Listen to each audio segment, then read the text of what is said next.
some new faces. Woo. Okay, got it. So thank you very much, and particular thanks obviously to Chris and Lee for being our speakers tonight. So they're from the Repair Café, about living sustainably and community action and the repair revolution in Northern Ireland and beyond. Whoa, worldwide here. And this is one of a series of monthly talks that the Regen and Wellbeing group from Extinction Rebellion run. So each month we fit you know, and invite a topic, mostly on a variety of you know, topics, and we're fairly loose about it, but the aim is that we would learn more and obviously make wider connections with people. So we're absolutely delighted to have yourselves, Lee and Chris, tonight. So you'll do an input, just in terms of housekeeping, you'll do an input, and then there'll be a short question time, and really we don't plan to last, you know, have the session last any more than an hour maximum, I think, and that keeps everything just nice and tight. So thank you very much once again, and over to yourselves. The duo. Thank you. Okay. Thank you very much, Kate. So I'm gonna kick off. Thanks very much for having us. We always enjoy the opportunity to talk about the Repair Cafe, and Lee and I were just reflecting we haven't had the chance to do it very much recently because our work's kind of been on ice, and we haven't had as many opportunities to get out and chat to people, so it's really nice to kind of get back thinking about it again, and you've given us that opportunity. So I'm going to kick off, and I'm going to start by talking about a toaster. So it's something that most of us have, something that breaks sometimes, and I want to tell you the story of a toaster that was brought along to our first event. Somebody had owned it and it had broken, and they had tried to fix it. They had taken it apart into many pieces, and they'd not been able to fix it, and they'd not been able to put it back together again. And this was before the Repair Cafe existed, and so it had sat in their kitchen for a year. And thankfully, we organised a Repair Cafe, and they were able to bring it along to that first event. And we were able to connect them with someone who could fix it. And over the course of the morning, the two of them chatted. They found out about the problem. They were able to work together to try and find out what was wrong. And it got fixed and put back together, we hoped, but we managed to rustle up a slice of bread, and this was the moment of truth. Was it actually going to work? And a small group of people found themselves around this toaster watching to see if this slice of bread was going to toast. And suddenly we found ourselves, you know, strangers we'd never met before this event, but emotionally involved in whether this bread was going to toast and this toaster was going to work. And it did, and the toast popped, and that was a result for that toaster. I want to tell you another story about a lawnmower. Somebody brought a lawnmower to one of our events. It was April time to get it out of the shed and cut the grass. It hadn't been used for a wee while, and it wouldn't work. And we were in a really big hall that day. There was a cafe, there were loads of kids running around. There were lots of repair tables with different things being looked at and fixed. And this one person brought a big petrol lawnmower, and our fixer worked on it and testing it out, pulled the cord, and the lawnmower erupted. Very noisy in this hall. And the other thing that erupted was a spontaneous cheer from the maybe 70, 80 people in the room. Again, hadn't met each other, but the sign of that lawnmower rumbling into life was a kind of a victory for that lawnmower. It was working. And there was just this spontaneous joy that kind of came up from that community that was there at that time. And I want to tell you a third story. This is the last one about an object, about a hairdryer. And I'm just going to, I've got a picture of this one, so I'm just going to throw it up here.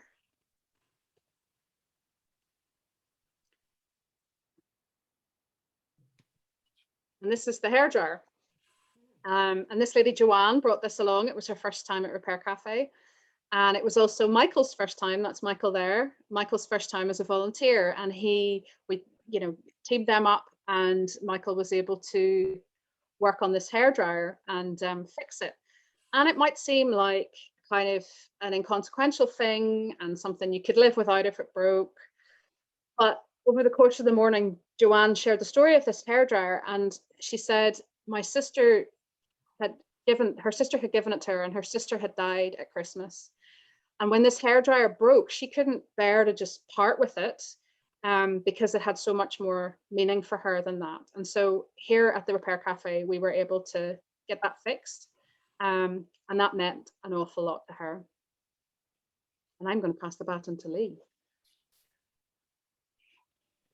Okay, here's it. This is an example of our one of our "What did you get fixed" posters. So at each event, we stick up a flip chart page, and we leave some pens laying about, and we invite people to capture what they got fixed or what they brought along to our repair cafes. So it's a lovely record of each event. And I suppose, you know, what Chris was conveying there was how these objects that people bring along to repair cafes are really meaningful to people. And I think there's a temptation to think, you know, that we live in a throwaway society and people don't really care about that and don't care about throwing stuff away. Our experience is that people come to Repair Cafe for the first time, and they're in pain. They feel bad because there isn't a solution for them, and they don't want to treat their stuff the way I suppose the system has designed for them. And they're so relieved when they come to Repair Cafe that there's an opportunity to get some help, and for someone to offer their skills and some community and some chat and a cup of tea, and to fix their stuff, and for them not to have to carry the guilt of just throwing it away, because they know that it's not, that there is no way. And so for us, it's like something really practical that we can do while we're, you know, collectively acknowledging the pain of the way we're currently living in the world, and that is not taking good care of it, and sometimes not taking good care of each other either, and doing something on a Saturday morning for a few hours is really, I suppose, generative, restorative for us, and a practical hands-on thing that we can do to help us help some objects live a wee bit longer and help us come together in community to do something worthwhile. So just to take a step back for a moment, I don't know if people have been to Repair Cafe or know exactly what it is, but for those of you who've not had the opportunity, a Repair Cafe is a community event where volunteers with practical skills offer their time and their expertise, and members of the public come along with broken possessions, broken items. It could be household items, it might be clothes that need sewing, it could be bicycles. We see a lot of electrical items. Almost half of what people bring are kind of electrical gadgets or computers or IT. But we also sometimes have leather work and woodwork, and all kinds of strange things get brought along, and we do love a challenge. There are repair cafes all over the world, so we're one of about 2,000 repair cafes. We're the first one in Northern Ireland. The way we organise ourselves in Belfast, we have monthly, or prior to the pandemic, we had monthly pop-up events in different places in the city. And for us, having kind of no fixed abode and no premises was a real strength, because it allowed us to reach across the city, to get out into different communities, to work with lots and lots of different partners who hosted us or who were involved in some other way with our events. And that was kind of a great opportunity to kind of reach more people and to learn and grow and be flexible and work in different spaces. It's not a service. We don't present it as a service, and we don't organize ourselves that way, because we think we can, it can be even better and more magical if it's actually more about a community. And so we pay really close attention to the welcome and to the kind of the cafe. You can see the cafe there, which was in partnership with our hosts that time. And to try to, the event can look very casual and welcoming and even a little chaotic sometimes when there's a lot going on. But there's an awful lot of consideration that goes into how we organize it, how we create the space and hold the space to make it somewhere that we hope lots of different people will feel welcome and inclusive. There's no judgment and guilt about, why do you have that big fancy flat screen TV that you're trying to get repaired? We're just glad you've brought it to try and get it repaired rather than throwing it out. You don't need to feel bad for not knowing how to sew on a button. Somebody will take time to help you learn that if you would like to learn that skill.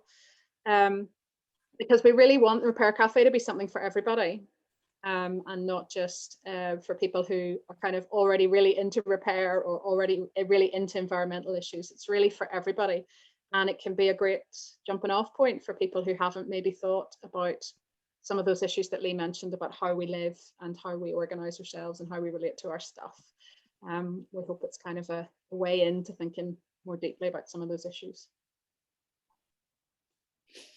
So so we're all volunteers that run repair cafes when they're actually running, and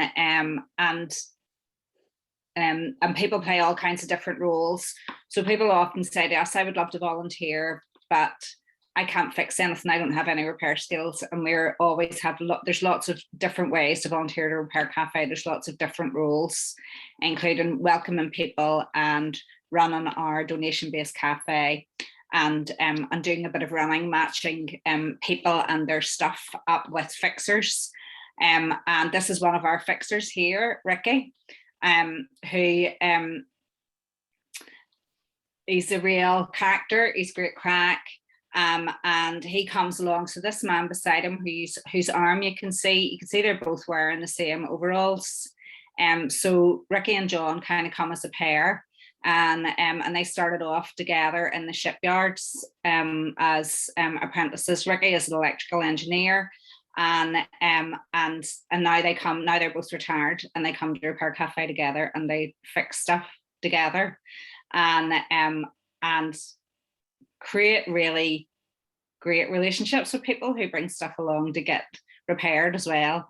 So, back in the days when we could hug people, you would see Ricky standing up and giving somebody a hug, or they're giving him a hug to say thank you for fixing one of their items. And so it kind of gives you a glimpse of into one of our volunteers' lives. And with another fixer here as well coming up. This is Francesca. So we've got a strong Italian contingent in our Repair Cafe, which is delightful. And some of them hadn't met each other before they came to Repair Cafe. So that's been nice to create that space for them. Francesca is a software engineer. And this is a really lovely quote from Francesca about why she takes part in Repair Cafe. And she says, I believe in the power of giving and receiving, and it is a great joy for me to offer my technical skills as a service for other people. I think Repair Cafe is a great initiative to bring people together and try to be an alternative voice in our consumerist society, which I think kind of captures it pretty well. So like when we got started, we were started by a group of interested individuals who had come across the idea, and I sort of like put the word out and brought those people together, and that's how Lee and I met, and how our entire kind of group of organisers and group of volunteers met. We didn't know each other before. There was no pre-existing organization, there was no funding. We just wanted to give it a go, you know, and we were really interested in just trying it out to see if it worked, and doing something practical, I think, rather than sort of spending a lot of time thinking or doing a lot of administration or working on the structures. Those things have come afterwards, but at the time we were keen to just give it a try. And that was about 3.5 years ago. And we had, you know, the idea behind the Repair Cafe is there are 3 sort of simple goals. One is to cut waste, obviously, cut down on things that don't need to be thrown out by allowing them to continue to have a useful life for longer. The second thing is to share skills, and you know, it's very much organized that the visitor who has brought the broken item, they sit with the repairer, they have that opportunity to kind of connect and for it to be kind of a human experience, rather than simply focusing on fixing objects, but also to learn a little bit about what's inside their gadget, how it works, what to do next time it breaks, what's going on. So that kind of learning and sharing of skills is really an important part of it. And thirdly, to build community by bringing people together and creating this lovely space. But I think very quickly we realized there was a whole lot more going on under the surface. One of our early volunteers who had spent his working life as an accountant and described himself as very introverted and quite kind of into fixing things, but you know, he thought he was there really just to fix things. And after about 6 months, he said, it's the connections between people that have really blown me away. And I came for the fix, but I've stayed for the people. And that was really amazing for us, because where he was coming from, that wasn't really what he thought he was in it for. So we like to think there's a wee bit of kind of magic happens at Repair Cafe. And I think we also have come to realize how countercultural and quite radical the idea of doing things this way is, not only repairing things rather than throwing them out and buying a new one, but also organizing ourselves at a grassroots level to fix things, perhaps in you know, running counter to the way that a lot of large companies and manufacturers would like things to be organized, and the idea of communities being interdependent, and being able to do things for themselves and to find those skills and unlock those skills within our community, because like our great belief is that they're there and they just need an invitation to kind of come out into the open. So as I mentioned before, we're trying to organize this event which feels very comfortable and safe and casual, and welcoming, but at the same time is quite kind of radical and countercultural, and that's sort of all going on below the surface, but in a way that is not intimidating to people, and that people don't need to feel like kind of really woke to be able to come along, I guess. And we know from the kind of feedback that we get and the stories that we hear, and the conversations that we have when we're there, and like Lee and I are not, don't take on the role of a volunteer fixer at these events. And we have the pleasure, therefore, of spending some time talking to visitors and talking to people and just seeing how the whole thing, you know, comes together, and just sort of hanging back and looking at what's happening. And it's a real privilege. And so some of those conversations, people are telling us that, you know, it's changing the way they think about their stuff. It's kind of opening their eyes to what can be fixed and what can be done, and to kind of creative ways of dealing with stuff breaking and dealing with them needing stuff. And they're also telling us that, you know, it's kind of an uplifting experience for them. It's not just about getting their item fixed, it's a little bit restorative for them coming along and participating as well.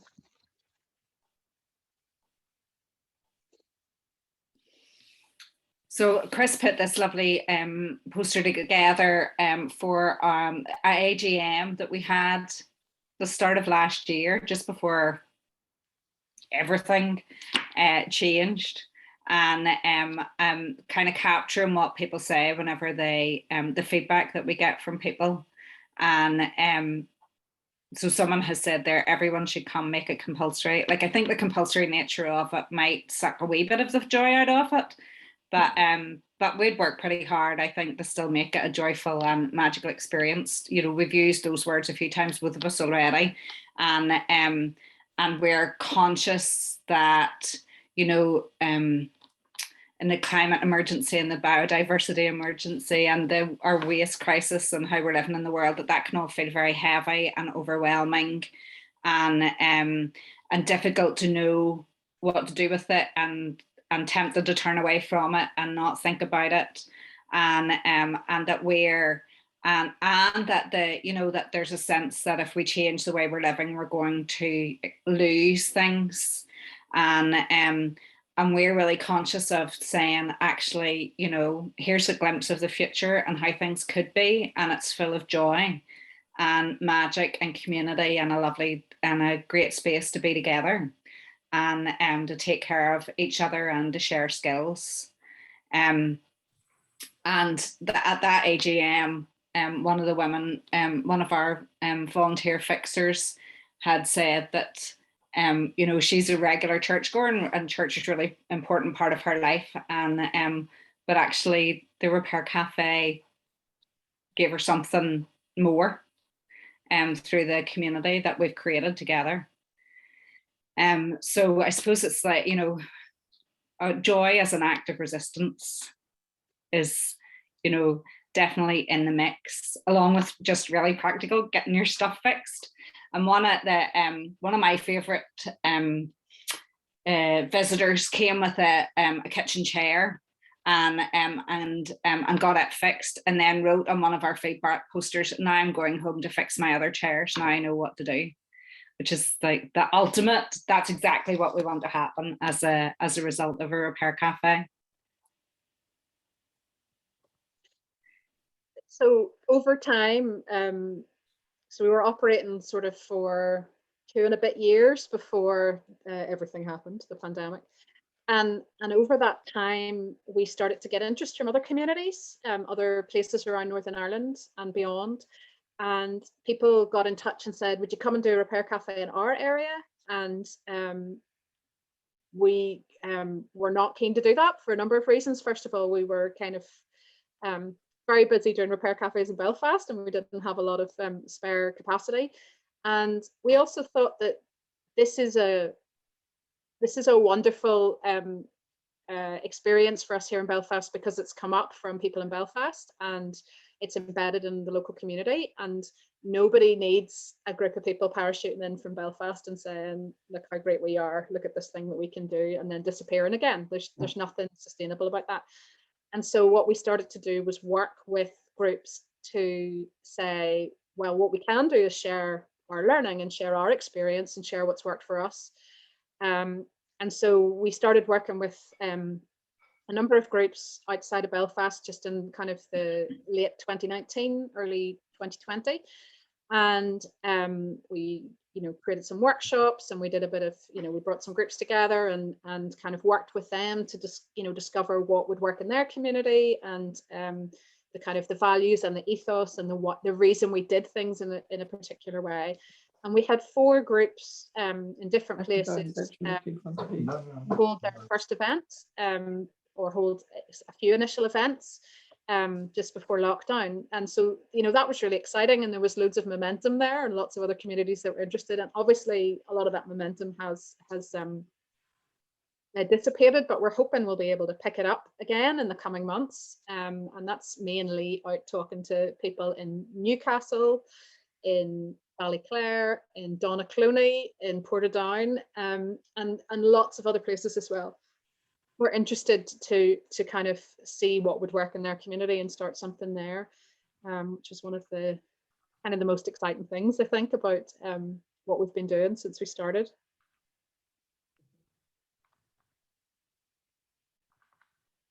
Oh, Lee, you're on mute. Sorry, I was coughing there, so I had to turn my microphone off.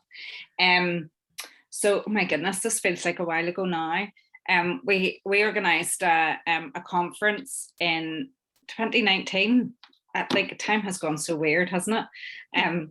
So this was March 2019, and we, I suppose, you know, connecting with other people has always been part of the work that we do. We partner with organisations across Belfast who let us use their space to hold repair cafes.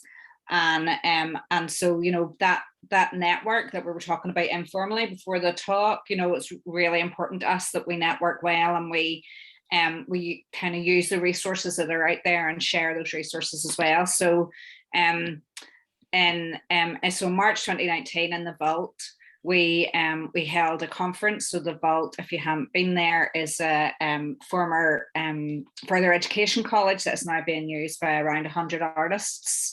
So it was very much in keeping with our values to use a space like that.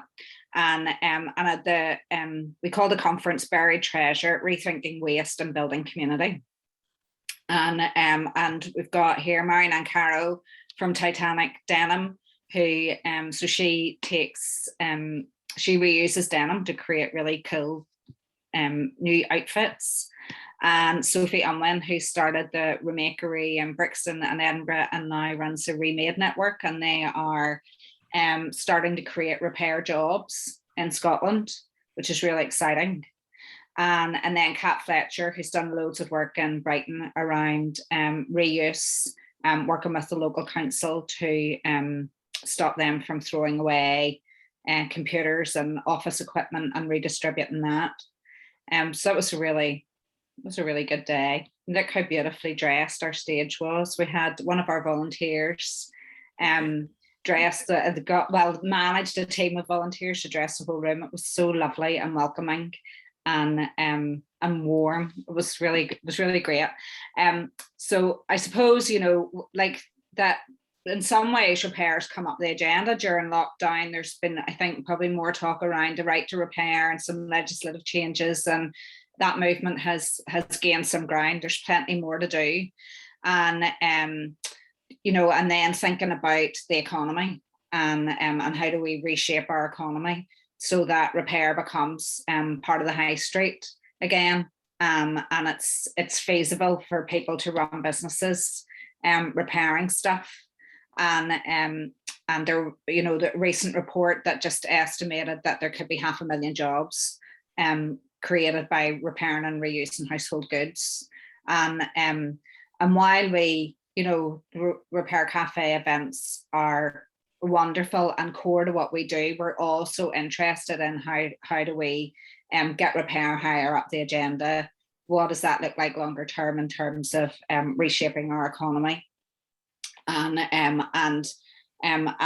helping to regenerate our high streets, but in a way that is much more sustainable than we're currently. We're really feeling at that at the minute. So it's the repair cafes are a great entry point, I think, to repair and getting people to start to think about repair.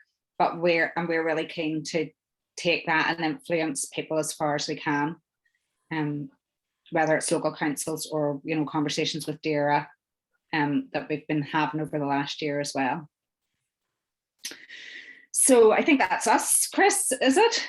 Yeah, I think that's all we want to say, but I'm more than happy to answer any questions. And I'm going to, we had a couple of really lovely little video clips, but we didn't really want to show them tonight and use the time, but I'm going to pop them in the chat. So if you're interested, they're just a few minutes each, but if you want to kind of have all the feels, and there's some lovely footage of repair cafes in action, so you can kind of get a vision. They're not our repair cafe because we don't have any video footage of that, but you can kind of get a little window into what actually happens at an event. So I'll just pop those in the chat and you can copy and paste them if you're interested.